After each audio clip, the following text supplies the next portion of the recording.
तो इस तरह से लड़ाई लड़ रहे हैं, कितना संघर्ष है इस लड़ाई को लड़ने में आप देख सकते हैं। और वो भी बुजुर्ग लोग हमारे साथ कमांडर साहब अभी जस्ट धरना से आए हैं। कमांडर साहब, लोग बहुत सारे सोचते होंगे कि कमांडर अशोक राउत जी लड़ाई लड़ रहे हैं, बड़े बड़े 5 स्टार होटल में टिके होंगे और या तो बहुत 4 स्टार में टिके होंगे, शाम को जाके खूब बढ़िया से खाना वाना खाते होंगे, सोते होंगे, रहते होंगे। संघर्ष हमेशा ही कठिन होता है और संघर्ष जितना कठिन होगा जीत उतनी ही शानदार होती है, ये तो तय है। तो इस तरह से ईपीएस की एक लड़ाई जो लड़ी जा रही है, जो 75 लाख पेंशनर बोल लीजिए या 7.5 करोड़ अंशदान करने वाले बोल लीजिए, जो कल को रिटायर होंगे तो उनका क्या हाल होगा।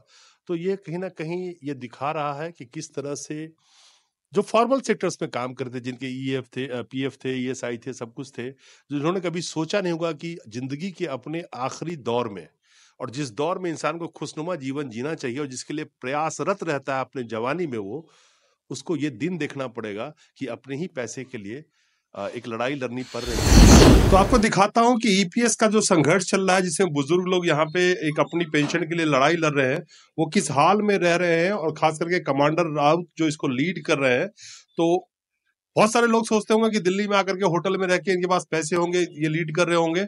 ऐसा नहीं है। आइए दिखाइए जरा इन लोग, ऊपर आइए।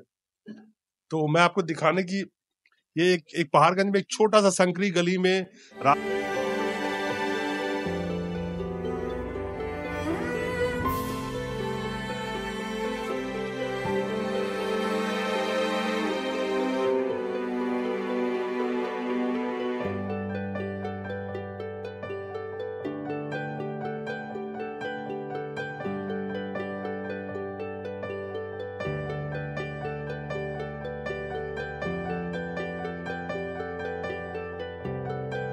रास्ते से गुजरते हुए हम यहाँ तक पहुंचे हैं, और इस लड़ाई को भी दिखाना जरूरी है कि किस तरह से लोग यहाँ पे फाइट कर रहे हैं।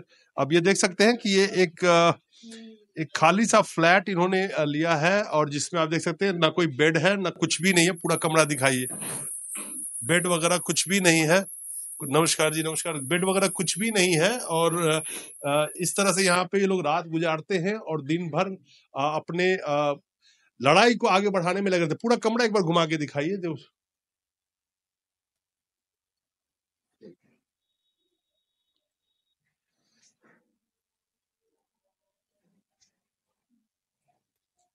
ये बिस्तर है इनका, जिसपे सोते हैं, और इसी तरह से लगते हैं। मैं और भी कमरे आपको दिखाता हूँ इस फ्लैट में जहाँ पे ये लोग टिके हुए हैं। तो ये आप देख सकते हैं किस तरह से ये लोग रह रहे हैं, और यहाँ पे एक छोटी सी रसोई की नुमा चीज एक बनाई हुई है, दिखाइए, जहाँ पे सरिता जी बैठी है। इसी संघर्ष की ये भी साथी हैं, सिपाही हैं, और अभी ये लोग आए हैं अपने जंतर मंतर पे धरना खत्म करके, और यहाँ पे बैठे हुए हैं। और ये रूम देखिए, आइए ये रूम दिखाइए। देखिए ये कमरा है, इनको ऐसे दिखाइए, पूरा रूम नजर आए, दिखाइए जरा। ये देखिए ये रूम है, और ये चारों तरफ के रूम का नजारा है। बिल्कुल कुछ नहीं है रूम में, सब सामान ऐसे बिखरे मिलेंगे आपको। ना बेड है, ना पंखा है। ऊपर दिखाइए, सीलिंग दिखाइए, कोई भी पंखा नहीं है। हालांकि जरूरत नहीं है अभी पंखे की, ये दिखाता हूँ कि बिल्कुल बेयर फ्लैट है ये। और एक और कमरा है यहाँ पे, ये दिखाइए, ये कमरा दिखाइए इनको, जिसके अंदर में देखिए ये लोग यहाँ भी बैठे हुए हैं, और बिल्कुल कोई बिस्तर नहीं, कुछ भी नहीं, कोई खटिया पलंग भी नहीं, और ठंड के टाइम में नीचे में सो करके ये लोग गुजारा करते हैं। और तो ये आपको मैं दिखाना चाहता था कि मैं खुद सोचता था कि कभी इन लोगों को देखूं जाके किस तरह से रहते हैं यहाँ पे। और ये देखिए, ये पानी पीने की पानी जो है वो भी ये बॉटल में भर भर के जमा करते हैं। ये खरीदा हुआ बोतल नहीं है, कहीं से लाते हैं। ये देखो, ये देखो, ये देखो, ये इस नल की धार में ये नहाते हैं। लाइट कम है इसलिए आपको कम दिख रहा होगा। और लैट्रिन बाथरूम में भी इतने लोगों में एक इनके पास टॉयलेट है, एक ही बाथरूम है नहाने वाला भी, और एक टॉयलेट है जिसमें ये लोग यूज करते हैं। तो इस तरह से लड़ाई लड़ रहे हैं, कितना संघर्ष है इस लड़ाई को लड़ने में आप देख सकते हैं। और वो भी बुजुर्ग लोग हमारे साथ कमांडर साहब अभी जस्ट धरना से आए हैं। कमांडर साहब, लोग बहुत सारे सोचते होंगे कि कमांडर अशोक राव जी लड़ाई लड़ रहे हैं, बड़े बड़े 5 स्टार होटल में टिके होंगे और या तो बहुत 4 स्टार में टिके होंगे, शाम को जाके खूब बढ़िया से खाना वाना खाते होंगे, सोते होंगे, रहते होंगे। तो मैंने सोचा कि जरा आपको देखो आप कहाँ रह रहे हो, तो किस तरह से बुजुर्ग यहाँ पे गुजारा कर रहे हैं। बहुत ही दयनीय स्थिति है यहाँ की। देखिए, अभी एक तो बात ये है, हम टोटल 8 लोग हैं जो यहाँ रह रहे हैं, और ये जिनका फ्लैट है ये मेरे मित्र है, तो ये फ्री में मिल रहा है। तो ये फ्री में मिलता है, इसलिए हम कहीं पैसा खर्च नहीं कर पाते। नहीं, खर्च करने के लायक भी है नहीं, खर्च आप नहीं, संगठन तौर पे जो हम बात कर नहीं, संगठन खर्च करने के लायक नहीं है। संगठन के पास पैसा नहीं है। और 5 स्टार तो जिंदगी जी ली हमने, जो जीनी थी पहले भी। नेवी में थे तो 5 स्टार के अलावा तो रुकते नहीं थे, सरकार रोकती थी वहाँ पे। अब जो संघर्ष हम कर रहे हैं, वो संघर्ष किन लोगों का है, हमें उसी हुलिया में, उसी ढाल में डलना पड़ेगा। अगर हम उनके जैसा रहन सहन, खाना पीना नहीं रख सकते, तो हमें उनको लीड करने की कोई आवश्यकता नहीं है। अगर आप उनके पार्टिसिपेटिव लीडरशिप जो है वो बेस्ट है। हम लीडर तो है ही नहीं, मैं तो उन्हीं में से एक मानता हूँ अपने आप को। मुझे, हालांकि मैं अलग रह सकता हूँ अपने पेंशन पे, हम आंदोलनकारी है, तो हम यहाँ पे रहते हैं।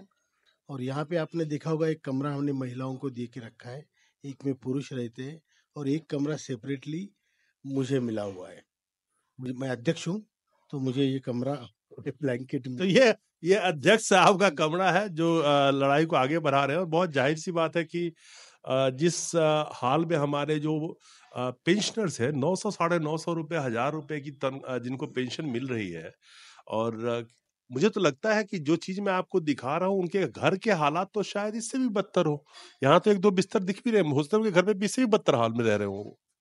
नहीं, घरों में तो जो होता है एटलीस्ट आदमी उसमें कंफर्टेबल होता है, क्योंकि बीवी बच्चे भी होते हैं, बाकी भी चीज़ें होती है।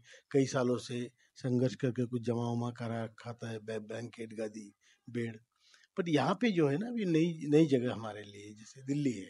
सर, जितना जमा क्या होगा, बेड खरीदा, बिस्तर खरीदा, वो तो जीवन भर नहीं चलता ना। कि बेड खरीदने के लिए बाद में जो पैसा चाहिए इतना नहीं। देखिए, मैंने देखा है, जो लोग मैंने सोलापुर के पास एक कुमटे गांव है, वहाँ पे हम लोग गए थे। पूरा गांव ही पेंशनरों का है, पूरी गिरनियाँ, मिल बंद हो गई, ये लोग रास्ते पे हैं। अभी मोदी जी ने जो 15,000 घरों का वहाँ पे क्लस्टर या 30,000 घरों का इनॉग्रेट किया, वहाँ पे लोगों की हालत बदतर है। यूपी में आप शुगर फैक्ट्रीज में देखिए, बिहार में देखिए, शुगर फैक्ट्रीज तो महाराष्ट्र के भी देखिए, लोगों की हालत बहुत ख़राब है।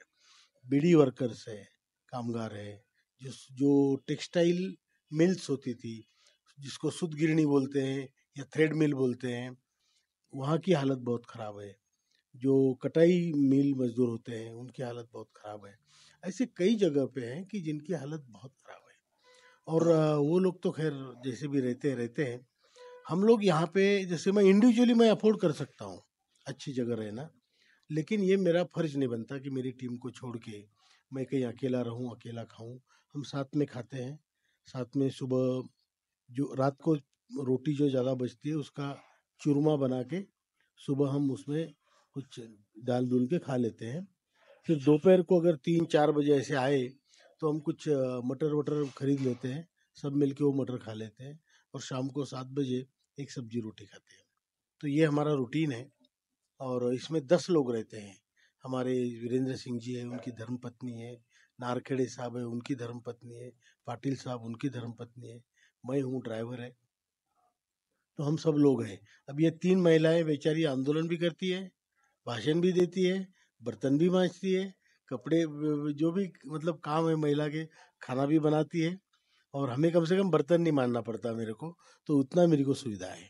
नहीं, मैं आपको बस इतना दिखाना चाहता हूँ कि बात सिर्फ इतनी है कि संघर्ष हमेशा ही कठिन होता है, और संघर्ष जितना कठिन होगा, जीत उतनी ही शानदार होती है, ये तो तय है। तो इस तरह से ईपीएस की एक लड़ाई जो लड़ी जा रही है, जो 75 लाख पेंशनर बोल लीजिए, या 7.5 करोड़ अंशदान करने वाले बोल लीजिए, जो कल को रिटायर होंगे तो उनका क्या हाल होगा। तो ये कहीं ना कहीं ये दिखा रहा है कि किस तरह से जो फॉर्मल सेक्टर्स में काम करते थे, जिनके ईएफ थे, पीएफ थे, ईएसआई थे, सब कुछ थे, जिन्होंने कभी सोचा नहीं होगा कि जिंदगी के अपने आखिरी दौर में और जिस दौर में इंसान को खुशनुमा जीवन जीना चाहिए और जिसके लिए प्रयासरत रहता है अपने जवानी में, वो उसको ये दिन देखना पड़ेगा कि अपने ही पैसे के लिए एक लड़ाई लड़नी पड़ रही है। क्या मौजूदा सरकार इतनी सेंसिटिव होगी कि उनकी नींद खुलेगी और इन करीब करीब जो 20 करोड़ वोटर्स होंगे ओवरऑल मिला के, उनकी बात वहां तक पहुंचेगी? और क्या ये जो संघर्ष कर रहे हैं हमारे कमांडर राउत हों या इनके तमाम सहयोगी हो, वीरेंद्र राजावत हो, और भी लोग हैं, सबके नाम तो नहीं ले सकता, तो इन लोगों की जो संघर्ष है ये उन लोगों के लिए एक उदाहरण है। उनको समझना चाहिए कि जो अभी फिलहाल काम तो कर रहे हैं, सैलरी मिल रही होगी, लेकिन जब वो उम्र आ जाएगी, रिटायर हो जाएंगे, तो उनका क्या होगा? ये एक सवालिया निशान बहुत बड़ा है। तो क्या इस लड़ाई को साथ में मिलकर उनको भी नहीं लड़ना चाहिए? अगर सरकार नहीं मानती है तो फैसला आपको करना है। नमस्कार।